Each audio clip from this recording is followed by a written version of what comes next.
Hi guys, your timeshare maintenance fee just jumped again, and here's why it will never stop.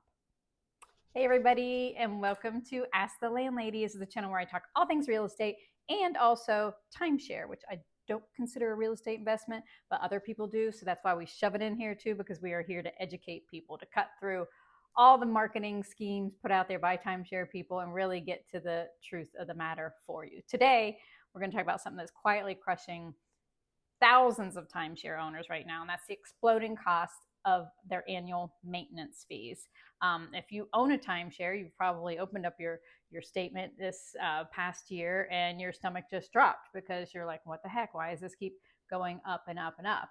And if you haven't jumped into a timeshare, but you're considering it or you're getting ready to go on one of those free talks where you get your $100 gift card, pay close attention because what I'm about to tell you is going to blow your mind and it's going to keep you from never buying timeshare. Check out my book on Amazon. If you haven't yet, Wendy Myers, Never Buy Timeshare. I go into a lot more detail on all these things, but let's get into today's topic about maintenance fees. So here's the number that stopped me cold when I was researching this video. I went to ARDA's site. Now that's the American Resort Developers Association, that they police their own. And so this is their own data. The average timeshare maintenance fee jumped from $1,260 a year in 2023 to $1,480 in 2024. That's nearly a 17.5% increase in a single year. So let's put this into context. Inflation in 2024 was running around 3%, but the timeshare maintenance fees went up like 6 times that, 17.5% in 1 year. That's insanity. And unfortunately, that's not new. Over the period from 2022 to 2023, maintenance fees rose more than 12.5%. Year after year, these fees outpace virtually every other household expense. Your grocery bill goes up, right? Your utility bills, your gas, but your timeshare maintenance fees go up exponentially faster than almost all of them. And the problem with other expenses is you might have some control. You might try to cut back or buy different groceries. There's not a thing you can do about this. You're just stuck with whatever increase they give you because you don't get a say. You don't vote on it. You don't negotiate it. You just pay for it or default. And we're going to talk later about what happens if you default. So why do they keep rising? Timeshare companies will give you a few official explanations, and some of them are probably even true. They'll say inflation has driven up labor costs. They'll say insurance problems have skyrocketed, which they have, given, especially in Florida and California where you get hurricanes and floods and wildfires and all that terrible stuff. But, we're all dealing with those types of things. And they'll say some properties are catching up on maintenance that was deferred during that whole COVID thing that went down. So all that is real, but here's what they won't tell you. Number one, there is no external check on what they can charge you, okay? A hotel has to stay competitive because you can choose not to book it next year. You can be like, that's too expensive to stay there. We're going to go to the one across the street. Your timeshare management company has you locked into a perpetual contract. You know what perpetual means? Forever.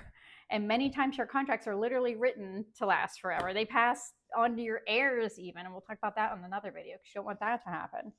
So number one is there's no external check, right? They can do whatever they want. Number two, as resorts age, costs go up. An old property in a less desirable location is going to cost more relative to its value. And in many cases, these older properties are seeing the highest fee increases because the infrastructure is deteriorating. And with new build costs being prohibitive, that's something that's just not happening, right? So we're dealing with some aging buildings. And number three, as owners exit or default, the remaining owners absorb the cost. So if 100 people are splitting, maintenance fees, and 20 of them stop paying, it's the other 80 now that got to pay the piper, right? Just like anything else. If somebody else drops out, the people left are the ones who have to cover that share. 5 of you going on an Airbnb weekend and 2 of the girlfriends drop out and there's only 3 of you, it's suddenly more expensive for all 3 of you. So that's another reason. It's a financial trap that's going to keep happening, especially as people are getting more and more desperate to get out. It's going to mean the people who are still in timeshare are going to pay more, and that sucks. Okay. So maintenance fees are bad enough, right? 17.5% increase over a year's time. But there's a second category of charges that most prospective buyers don't even think a thing about. They certainly don't bring it up in timeshare talk, right? They're not going to inform you about it, but believe me, it's in that contract. And that is special assessments. So special assessments are additional fees levied outside of normal annual maintenance fees. They happen when the resort has an unexpected large expense, like a new roof, a pool renovation, hurricane comes through, mold remediation, you got to replace the elevators, anything that isn't covered by their normal maintenance reserves, which, by the way, you're paying for every single year. They're going to try to categorize that as a special assessment. And these aren't small numbers. I've seen owners hit with assessments of anywhere from $500 to $5,000 on top of their regular annual fee. No warning, no vote, you just get a bill, right? And if you have a beachfront one, all those beach erosion and beach assessments, be ready for it, especially with all these storms. I know people who are dealing with that right now in Vero Beach, and they're pretty upset about it because they keep, they said it's every single year on top of their maintenance, they're getting another $3,000 bill for special assessments. And that's just driving, what's the point of that vacation? They could Airbnb, they could stay at a hotel, a lot more cheaper options out there. So 5 years ago, these assessments were relatively rare, but today they become noticeable and growing trend. And why? That's because resorts are underfunded their reserves during the pandemic, and they're not playing catch up trying to get going and do that. And the possibility, maybe the probability of you having a special assessment in the future is going to land in your mailbox probably pretty soon. There's no cap, there's no limit, no protection. So be aware of that. If you're thinking about timeshare, or you're in timeshare and you're thinking, I got to get out, so definitely another reason is that you don't have any warning on these special assessments. They're just going to show up and you're going to be expected to pay them. So here's my take on all this. And I say this as someone who has spent years studying real estate and timeshare from every different angle. A timeshare is the only product that they try to classify in real estate. It's the only real estate product I know where the buyer has every obligation and almost no rights to ongoing costs. You own the right to use the property, but you don't control how it's managed, how it's maintained, or how you're charged for it. You've signed a contract that puts management company in the driver's seat forever, permanently, perpetually. Compare that to if you actually own your own vacation home, right? Yeah, you have maintenance costs there too, but you get to decide which contractor you hire. You get to decide if you're going to do it this year or next year. You can decide to upgrade the kitchen or not. You can decide to wait 5 years. You have agency. You can sell the property if you want out, often at a profit. But a timeshare, your resale value is zip, zero, nada. Never, ever let a salesperson tell you that this is a moneymaker or that this is a real estate asset, because that's a lie. It is not. It's neither. And I'll be covering those in another video in more detail. But for now, no, it's really hard to exit from these. It's very narrow door to get out, very expensive, and often involves legal help. So this maintenance fee explosion that is the trend right now, it's not a glitch. It's not a temporary, COVID hangover.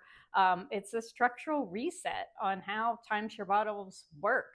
And it's going to keep happening because that's just what happens in the timeshare industry. And there is no checks or balances or way to stave that off. So if you're in timeshare, buckle up. This is what you're going to start to see: maintenance fees, and as long as those special assessments. So I wrote an entire book called Never Buy Timeshare, which covers the full financial math on maintenance fees, special assessments, and what timeshares really cost you over the lifetime of ownership. It's available cheap right now on Amazon. I promise it'll pay for itself, especially if you are in timeshare and want out, or you're thinking about it, or you want to convince somebody else not to do it, or you want to make sure, hey, how should I vacation? This is very cheap. Get it. Amazon, Wendy Myers, and I'll try to put a link in the description there. If you found this helpful, please like the video and subscribe to Ask the Landlady. I appreciate each and every one of you to allow me to do this. I post a new video at least once a week, exposing you to different things about the timeshare industry, or talking about how to build wealth through real estate investments and how to build wealth as a landlord out there. So hit me up in the comments too. I'd love to hear if you have a timeshare. What are your maintenance fees? I think it's so fascinating to find that. In the book, I did a little research about, and it is amazing how all over the place some of those maintenance fees can be. So throw that link down there, and I will see you again very shortly here on the channel, Ask the Landlady, next week. Have a great day.